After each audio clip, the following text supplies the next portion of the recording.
Hi there! Thank you for checking out my channel. Thank you for clicking on this video. This video is part of the series of videos I'm posting to try to help people out when it comes to aptitude tests like the civil service exam.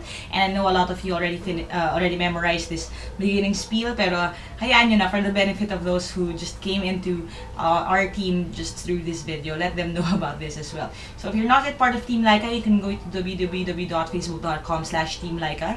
Like that page para malaman ninyo yung mga announcements and stuff like that. Ngayon, today we're going to talk about another math topic.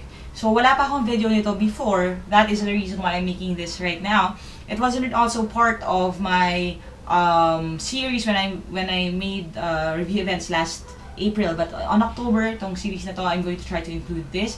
But kahit na anong nangyari, ang importante nakagawa na ako ng video nito para rin ma-explain ko sa inyo guys. So for those of you who are going to take the exam really soon, even for those of you who are going to take the exam internationally, so Team Laika Hong Kong, hi to all of you guys. You can watch this video to learn about interest. Okay? Interest, not interest as in interest sa ibang tao, hindi to love life video. We're talking about interest rates. Okay? So this is a particular video na I want to talk about kasi may mga lumalabas daw na ganitong klaseng tanong sa exam. So I want you to be comfortable with this. Now, in order for you guys to understand the concept better, I'm going to switch over to my PC so I can show you how it's done.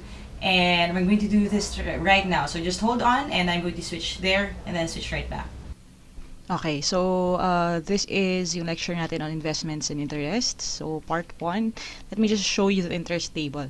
This is actually my method of calculating yung interest pag naghahanap ng interest rate, or naghahanap ng time. There are questions kasi na ganito na lumalabas and people are not that aware about yung formula. And I'm going to teach you the formula as well. Kasi yun naman ang base nito. Pero I just use a table technique para lang mas madali siya i-visualize. And also, kasi pag dumagdag yung complication nung formula, mas maganda if sanay kayo mag-table form. For example, minsan, multiple investment sa multiple na rates, sa multiple na time. Tapos, hinahanap yung isa, hinahanap yung kabila. So, ito yung way for you to kind of visualize it. Pag marami na siya, magdadagdag ka na ng isa pang row. Okay? So, ang formula for interest rates is this. Okay? Ito yung mismo formula. You have interest, principal, rate, time. Kasi, ang formula ay interest is equal to principal times the rate times the time. Ang principal, okay, madaling tandaan kasi P for pera or puhunan. Okay? So, ang kailangan nyo tandaan, again, yung P is pera or puhunan. Ito yung starting amount mo. Kung ano magkano yung pinasok mo or magkano yung inutang mo. Depende sa kung ang pinag-uusapan dito ay utang, so mababawasan ang pera mo or madadagdagan. Okay? So, again, it doesn't matter. Basta importante, P for pera or puhunan. Yun yung principal. Ang rate is yung interest rate. Ang rate, ang kailangan nyo tandaan is usually in percentage form. 8%, 10%, pwedeng 15%, and up. Pag pinag-uusapan yung percentage, yun usually yung rate. So, ibig sabihin, kung kunyari, ang increase investments mo ay 4%, so ilalagay mo dyan 4%. Again, ang percentage is basically, kung kunyari, we're talking about 10%. Yung percent na yan, ibig sabihin, i-move mo yung decimal place. Dati nandito siya, di ba? Kasi 10.0 ang 10. 10.0 siya. I-move mo siya 1, 2. Dalawang beses sa left. So, magiging 0.1. Okay?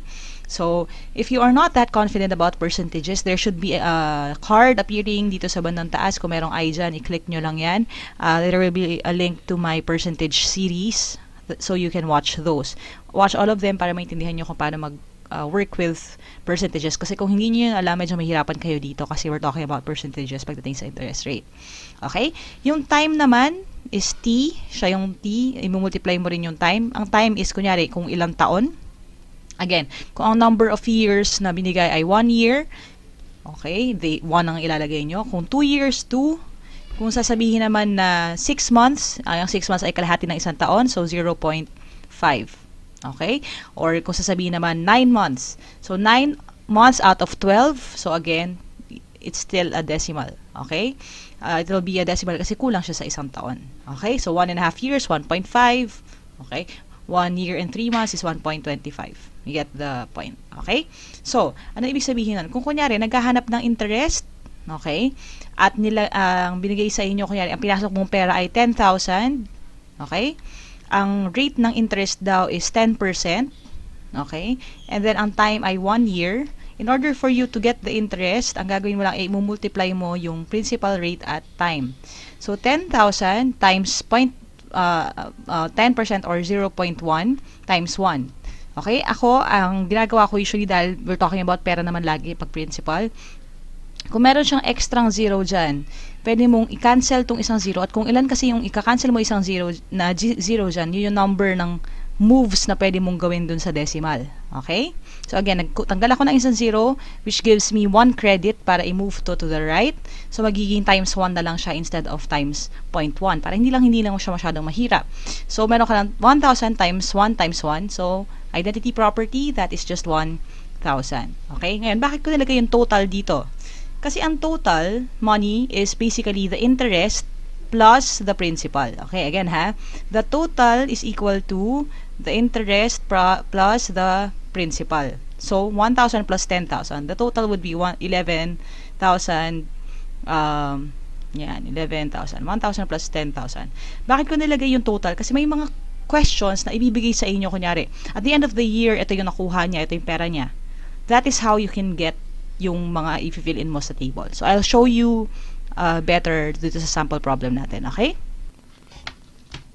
Okay, so ito yung problem natin. Sabi, Paula invested in an account with a 12% interest rate. If she invested 15,000, how much did she earn in interest? So, hindi yan aksidente bakit Paula yung pangalan. It's because actually it's my high school best friend's birthday. So, happy birthday, Mama Pao, if ever. Ewan ko, hindi mo naman ito kailangan kasi engineer ka. But I'm very proud of her because she's been a great friend since high school. And literally speaking, if it weren't for her, I wouldn't be here right now. So, Mama Pao, I love you so much. Anyway, so Paula invested in an account with a 12% interest rate. If she invested 15,000, how much did she earn in interest? So, again, ang una nyong kailangang figure out is kung ano yung mga information na ito. So, meron kang 12%, meron kang 15,000. Okay? Tapos, walang sinabi na kung gaano katagal. So, pag walang sinabi, i-assume nyo lagi na 1 yung time. So, again, ilalagay natin yung pinaka-table natin. So, you have yung total. Although, in this problem, hindi naman kailangan. You have the interest. You have the principal. Okay? You have the percentage rate. And you have time. So, again, ang interest is equal to the multiplication nitong tatlong to. Okay? So, ang hinahanap, sabi, how much did she earn in interest? Again, kung ano usually yung nakakabit dun sa question, kung ano yung pinakamalapit sa how, yun yung hinahanap. So, ang interest, yun ang hinahanap. Naghahanap siya ng kung ano yung interest. Okay? Next, ang sabi, meron ka daw 12% interest rate. Again, even without the word rate, yung percentage na yan, usually you go here. Dito mo siya ilalagay. So, meron kang 12%. Okay?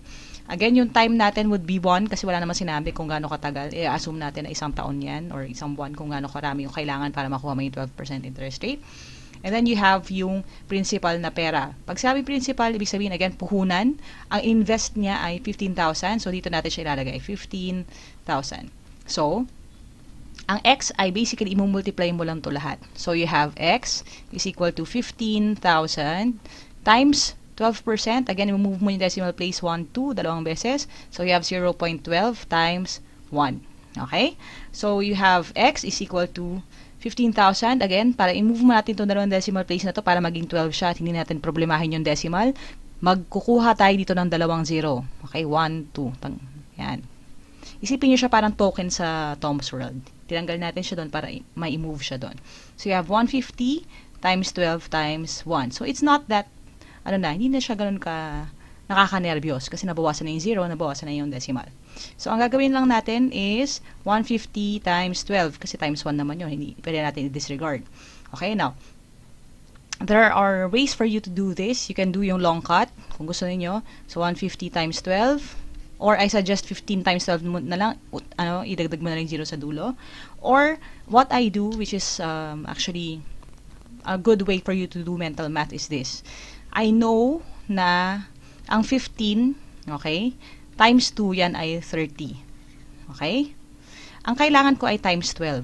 So, ibig sabihin, ilang 2 meron sa 12? We have 6. Kasi 6 times 2 is 12. So, 6 na 30. Yung 6 na 30 is just, madali lang i-mental yun. Yan ay 180. Okay? So, ayun yung, ibig sabihin, ang 15 times 12 is 180. Tapos, lalagyan mo lang siya ng additional na 0 kasi meron kang 0 dyan. So, the answer is 1,800 pesos. Okay? Ngayon, kung gusto nyo i-long cut, i-check, pwede rin naman. So, 5 times 2 is 10. 1, 2, 3. You have 5, 1. So, again, 1,800 pa rin naman yun. Pareho lang. Okay? So, that is how you do it. Again, ipa-plug mo lang yung values doon sa table natin. Okay? So, try nyo to. You can hit pause and then I will explain kung ano yung sagot later. Okay? So, hit pause now. Alright. So, again, same thing. Meron tayong nag-invest si Paula, meron siyang 15%, meron kang 60% na puhunan, ang hinahanap yung interest. So, again, same thing, pwede kang magsimula dito. Interest is equal to puhunan times the percentage times time. Okay? So, interest ang hinahanap. So, siyang X is equal to, magkano ang puhunan niya? Meron siyang 60,000 times percent. So, meron siyang 15%.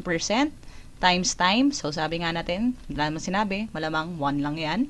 So, we have X is equal to 60,000 times 15. 1, 2, imumove mo yung decimal place. So, siya ay 0.15 times 1. Again, pwede na natin kalimutan yung times 1 kasi 1 lang naman siya. Ito na problemahin natin. So, 60,000, para maging 15 siya, mawala yung decimal point, kukuha tayo ng dalawang 0 dito. So, you have 600 times 15.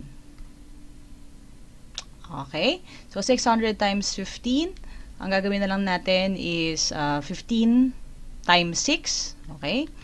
So, again, same technique dun sa ginawa ko kanina dahil bawat dalawang 15 ay magiging 30 at meron kang tatlong dalawa sa 600. So, I have tatlong 30.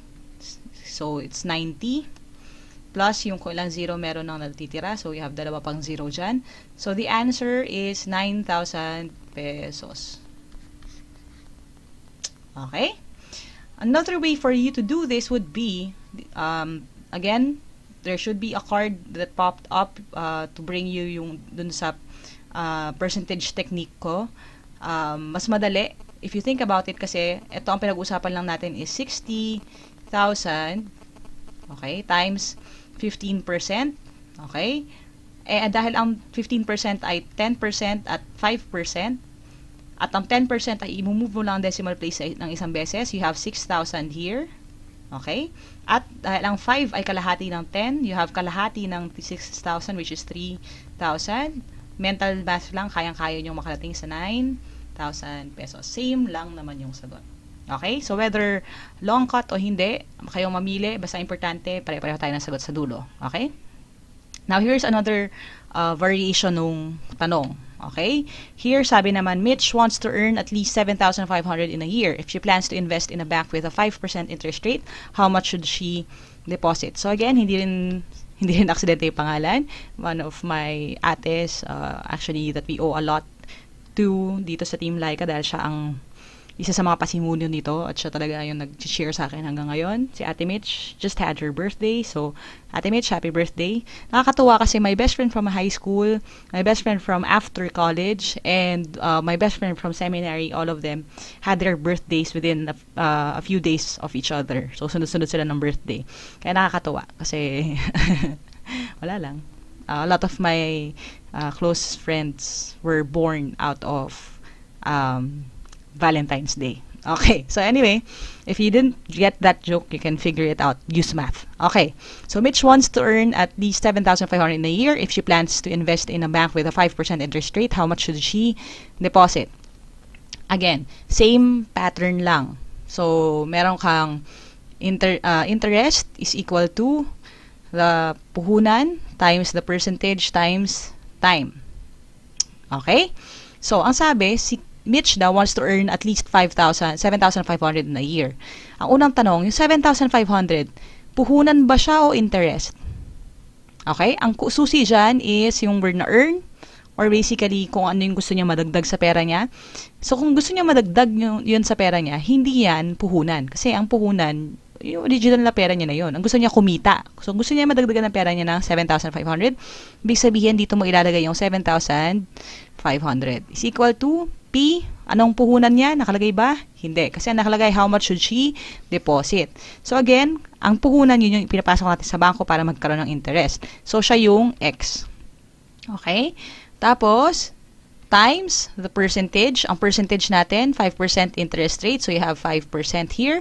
Times time. So, sabi in a year. So, 1 year lang siya. So, hindi natin babaguhin yun. So, you have 7,500 is equal to X times, again, percent siya. So, 1 to 0.05 times 1. Pwede mo nakalimutan yung times 1. So, you have 7,500 is equal to 0.05x. Okay? Ngayon, some people, pag nakakita ng ganito, naninervous na kasi decimal na nga, may x pa. 'Di ba? Okay, so ang gagawin natin dito is, para hindi tayo maguluhan, ang gagawin ninyo, reverse nung ginawa natin kanina. Kanina, kumuha tayo ng 0, okay? Para ma-move natin yung decimal place. Okay? Ngayon, ang gagawin natin, since i-divide natin siya, okay? Kasi kanina minumultiply natin siya. Pag minultiply mo, babawasan mo yung 0 para maging buo siya. Ngayon, i-divide natin siya. 7,500 para maging maiwan yung excess isang side, 0.05, i-divide mo siya. So, you're left with 7,500 over 0.05. Again, pwede nyo lang i-divide yan diretso, or ganito ang mangyayari dyan. Habang nagdadagdag ako, okay, ng 0 pa right, dahil divide siya at kabalik na rin ng multiplication yon, magdadagdag ako kung ilang 0 kung ilang beses ako gumalaw, ganun karaming 0 rin ang igagalaw ko sa taas. So, again, dahil dito siya nagsimula, 1, 2 steps ka, sorry about that, 2 steps ka doon. So, ang gagawin mo, magdadagdag ka rin ng 1, 2, dalawang 0. So, ang mangyayari would be 750,000 divided by 5. Okay? So, again, pwede mong gawin na ganyan, divided by 5. Or, better yet, wag nyo muna isipin yung 0, ilagay nyo na siya sa final answer. Okay? 75 na lang. 75 divided by 5 is 15. So, the answer is 150,000 pesos. Okay? Next. This time, okay, again, it's your turn. So, you can hit pause and then pag-uusapan natin later. So, hit pause now. Okay. So, again, same principle. You have yung interest is equal to puhunan times the percentage times time. Okay? So, ang interest niya, again, sabi dito, hinahanap natin yung interest, binigyan naman yung interest rate. Ang hinahanap is how much should she deposit. So, ang deposit mo is yung puhunan mo. So, ang puhunan ng X times, yung percent is 8%, times time, which is 1 year, is equal to 8,000. Okay? So, 8,000 is equal to 0.08x. So, shortcut ko lang una ng onti yung kanina. Pero again, same principle. Kasi i-move mo lang twice to. I-multiply mo siya sa x. And then again, i-divide mo both sides ng 0.08.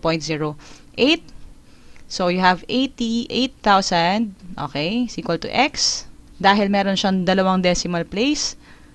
Okay? 1, 2. Lalagay mo siya ng dalawang extra 0 dyan. So, you have 800,000 divided by 8. So, again, same concept. Okay? X is equal to, lagay mo na agad yung yung 5 0. 1, 2, 3, 4, 5. 8 divided by 8 is 1. So, the answer is 100,000 pesos. Okay?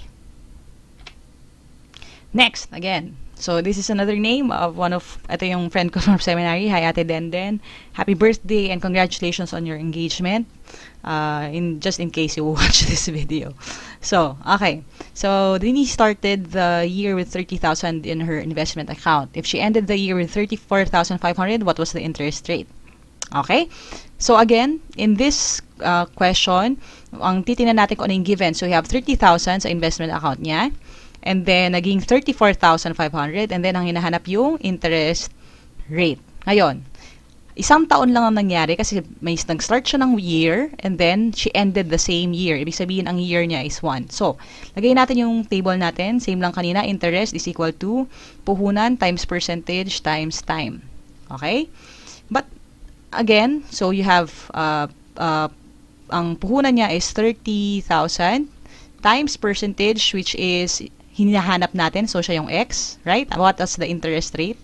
Okay, so ano yung what? Yung interest rate. Times time, which is 1. Ano ngayon yung interest? Okay, ngayon, this is a bit of a trick question kasi I want you to focus on this first. Sabi, nagsimula daw siya, meron siya 30,000, pinasok niya sa bangko. Ang ending, nagkaroon siya na, ang pera niya ay naging 34,500. Ang common mistake is people put it here. Nalagay nila, 34,500 is equal to 30,000 times x times 1. Pag ginawa nyo yun, okay, mali yun. Kasi etong 34,500, hindi yan yung interest lang. Okay? Kung papansinin nyo, ito yung lahat-lahat ng pera niya. Okay? So, yun yung importante nung isa pa nating column. Remember when I told you guys na meron tayong, ang ginawa ko kasi kanina, meron kang total column, right? Yung total column is yun, yung 34,500. Okay? And again, ang total is equal to the interest rate plus the capital. Okay? So, ganito mangyayari sa atin. Isipin niyo kung 30,000 yung simula niya, naging 34,500, ilan ang kinita niya? Magkano? So, the answer would be 34,500 minus 30,000, which is 4,500. Yun yung gagamitin niyo sa equation niyo. Ito yung kadalasan nakikita ko na mistake ng mga tao. So, again ha, ang interest ay yung magkano yung kinita, hindi yung total na pera niya. Ang total is a totally different column. Siya ay yung interest mo, na kinita mo, or nalugi mo, plus yung iyong puhunan. Okay. So, na 4,500, pwede mo na siyang isolve. So, you have 30,000 x, kasi wala naman yung times 1. So, ang gagawin natin, i-divide natin both sides by 30,000. Okay? So, dito na nagsisimula yung medyo tricky na part kasi some people are not comfortable with yung mga dividing yung smaller number sa bigger number. Again, kasi diba, 4,500 is bigger than 30,000. So, x is equal to 4,500 divided by 3,000. Ito ang gagawin ninyo. Okay? 4,500, 30,000. Ang panggulo kasi dyan yung mga zero. So, kung ilan ang zero sa taas, pwede mong tanggalin sa baba. So, 45 divided by 300 na lang. Okay? So, yung 45 divided by 300, yes, medyo tricky pa rin siya. Pero if you think about it in percentage, in fraction form, hindi na masyadong magulo. Ganito ang gagawin ninyo. Okay? Kung ano yung numbers, huwag nyo muna isipin yung 0. Okay? Kung ano yung numbers, yun muna i-divide nyo. So, 45 divided by 3 muna. Okay? Ang 45 divided by 3 naman, dahil I'm comfortable with my multiples of 15, is 15. Alam ko yon. 15 times 3 is 45. So, meron ka agad 15. Kaya lang meron kang utang na 2 zero eh. May 2 zero pa na naiwan doon sa 300. So, ang gagawin mo would be this. Yung decimal point na nandyan, i-move mo rin twice. Okay? Ang decimals, maging comfortable kayo, galawan lang yan. Okay? Gagalawin mo lang. Nilipat mo sa left, nilipat mo sa right. So, again, dahil may utang ka pang 2 dito sa ilalim, mag-move ka ng decimal place 2 beses sa left. So, the answer is 0.15 or 15%. So, yun yung sagot. Alright, so, dito naman, kayo ang mag-try. Alright? I'll give you time. You can hit pause and then balikan ninyo so you can check your answer. So, hit pause now. Okay, so again, same concept. So, start the year with 50,000. Nag-end ng year, naging 53,000. Hinahap yung interest rate. So, again, columns natin, we have the total is equal, which is equal to the interest plus the principal. Okay? Times the percentage times the time. Okay?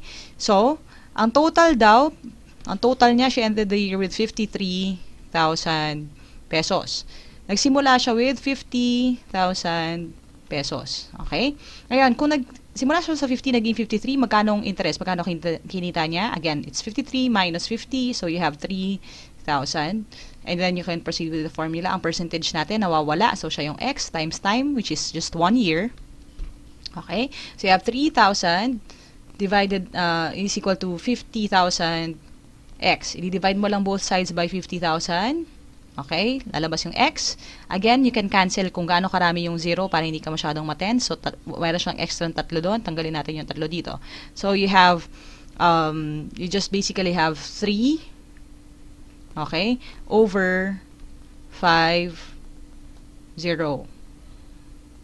Okay? Kasi 3 yung kinancel mo doon. Magkakancel ka rin ng 2 dito sa ng 3 tinanggal mo sa taas, 3 tinatanggalin mo sa ilalim. So, ang maiiwan na lang is 3 divided by 50. So, again, ang concept nito is this. Magsimula ka muna sa 3 over 5. Ngayon, if you know your fractions, your conversion, again, there's a video for that. Find that on my channel. Ang 3 over 5 is equal to 6 over 10. Okay? So, ang 6 over 10, 6 divided by 10 is 0.6. So, ano ibig sabihin nun? Etong part na to is 0.6. Dahil meron ka pang isang 0, di ba sabi natin pag may 0 na natira sa ilalim, i-move mo pa yung decimal place na isang beses. So, the answer is 0.06 or 6%. Alright, so I hope you learned something new today. If you did, click thumbs up. Again, this is something na request sa akin ng ibang mga teammates ninyo. So if you have requests or anything like that, please feel free to send me a message through my Facebook page or post a comment down below. If you found this helpful, please click thumbs up like I said.